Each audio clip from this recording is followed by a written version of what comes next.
Di suatu keramaian kota, tinggallah sebuah keluarga yang amat bahagia, yaitu keluarga Pahendro.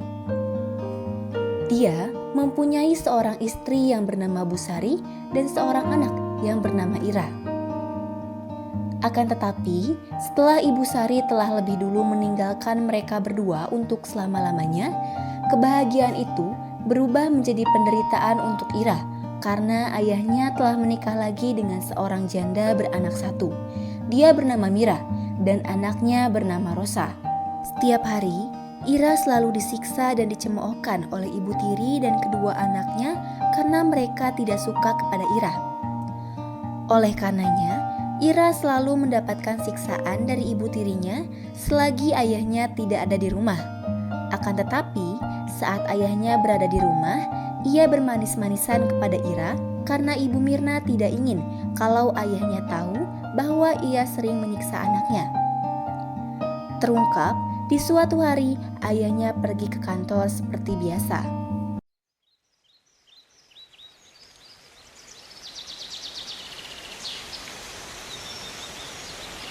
Mira, cepetan ke sini. Cepetan ambilin saya secangkir teh. Baik, Bu. Ya, pasti kamu udah dibilangin jangan panggil saya ibu, tapi panggil saya nyonya, kecuali ada ayah kamu. Ngerti? Ngerti, Bu. Nyonya. Bagus. Sekarang cepetan ambilin saya air. Cepetan, ngelet banget sih. Mama. Iya, di sini sayang. Ada apa sih pagi-pagi kok udah teriak-teriak? Mau minta uang dong? Kan udah kemarin. Ya kan kemarin udah habis. Loh, kamu boros banget sih. Ayo dong, Ma, udah siang nih, mau berangkat. Ya udah. Ketika Rosa sedang diberi uang, datanglah Ira dengan membawa secangkir teh.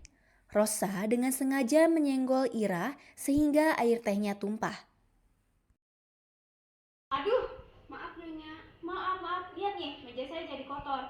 Sekarang kamu beresin meja ini. Dan sebagai hukumannya, kamu beresin semua ruangan yang ada di sini dan jangan lupa kamu cuci piring dan cuci pakaian yang kotor.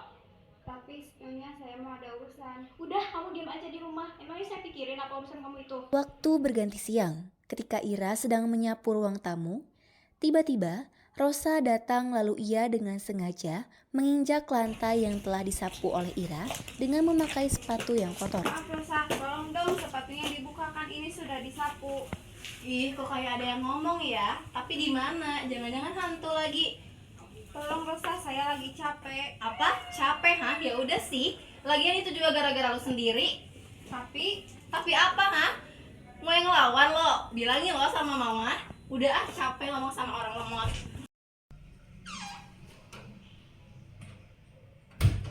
Kamu udah pulang? Udah, Mah. Kenapa tadi ribut-ribut? Itu masih Ira. Tadi dia mau bentak-bentak aku. Dia bilang kejadian tadi pagi gara-gara aku. Apa?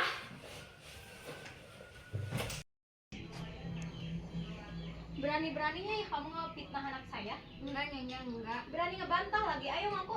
Maafin saya, Nyonya. Maaf. Saya udah bosen ya ngedengar perkataan kamu itu. Dasar kamu anak gak tahu diuntung kamu ya. Ampun, Nyonya. Udahlah, mending sekarang kamu beresin pekerjaan kamu itu. Tidak lama kemudian, Pak Hendro pulang dari kantor. Ada Mas Hendro lagi. Ya, kamu kenapa? Gak apa-apa. Ini loh Pak, tadi Ira itu rajin banget sampai ngebersihin semua ruangan. Padahal udah mama larang, tapi dia Ketika Pak Hendro pergi mandi, Ibu Mirna mengancam Ira untuk tidak buka mulut kepada ayahnya atas semua yang telah dilakukan. Ira, sekarang kamu pergi mandi, terus jangan bilang apa-apa ya sama ayah kamu, ngerti? Setelah beres mandi, Pak Hendro pun tidur sejenak untuk mengistirahatkan badan. Lalu, penyiksaan terhadap Ira pun terus berlanjut. Iya, ada apa, Musa? Sekarang kamu cepet setrika semua pakaian ini, aku mau pergi. Lalu, Ira pun pergi untuk menyetrika baju itu. Ketika sedang menyetrika, Ira selalu melamun, meratapi kehidupan yang dideritanya selama ini. Lalu, Ira pun melihat ke arah pakaian yang disetrikanya. Ternyata sudah bolong. Lalu Ira pun kebingungan. Hah? Kamu apakan bajuku? Maaf Rosa, saya tidak sengaja. Mama, come here. Ada apa Rosa? Lihat nih kelakuan si Ira, baju aku jadi kayak gitu. Dasarnya kamu anak sialan. Maaf Nyonya, maaf. Saya udah muak ya dengan perkataan kamu itu. Mending sekarang kamu pergi dari rumah ini. Tapi saya tidak punya tempat tinggal lagi. Saya mau tinggal di mana? Ya di mana aja, kolong jembatan masih kosong. Udah, pergi sana. Lalu, Ira pun pergi keluar dan menangis di luar. Di sisi lain, Pak Karso dan Pak Tarno sedang membicarakan perlakuan Bu Mirna terhadap Ira. Apa kabar Pak? Alhamdulillah baik ya. Iya baik. Baik. Pak Tarno gimana baik? Alhamdulillah baik. Gimana ada Pak? Tahu gak itu istrinya Pak Hendro? Oh iya tahu Bu Mirna kan? Iya saya sering ngeliat Bu Mirna ngasih perlakuan gak baik ke anak temennya. Gimana kalau kita laporin aja ke Pak Hendro? Kasihan lihat non Ira diperlakukan gak baik.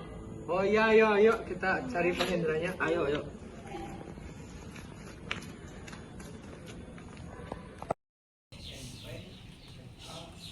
Kenapa kamu Ira? Saya diusir dari rumah, Pak. Apa benar kamu sering disakiti oleh ibu tirimu? Jawab Ira. Iya, Pak, saya sering disiksa oleh ibu, tapi saya diancam tidak mengatakan kepada Bapak. Jadi benar ya dugaan selama ini. Yaudah kita masuk aja, Sesampainya selesaikan di rumah, amarah Pak Hendro pun memuncak. Ada apa, Pak? Ternyata kamu benar mempunyai hati yang busuk lebih dari yang saya pikirkan. Kamu mengusir dia dan menyiksanya. Apa? Saya nggak pernah Diam usir. kamu. Kamu di depan saya bergelagat, bermanis-manisan di belakang saya seperti seekor Apa saya nggak terima ya dituduh kayak gitu? Iya, Pak. Mama nggak pernah ngelakuin semua Gak itu. usah bohong kamu. Saya tahu dari semuanya ini dari Pak Tarno. Sekarang kalian pergi dari sini. Pak, jangan usir kita. Kita nggak punya rumah lagi. Iya, Pak, jangan usir mereka. Mau bagaimanapun mereka tetap keluarga kita. Tapi karena mereka sudah mengisah kamu, Berilah kesempatan untuk berubah. Kalau Bapak tetap bersikeras untuk mengusir mereka, kami akan ikut mereka. lihat Mima, anak yang kamu sudah bisa masih besar hati untuk menerima kamu. Yaudah, sekarang kalian tinggal di sini lagi aja. Makasih, Pak. Kita akan merubah sikap kita. Ira, tolong maafin kita ya. Kamu akan maafin kita kan? Iya, saya sudah maafkan kalian sejak dulu. Lalu mereka pun hidup bahagia untuk selama-lamanya.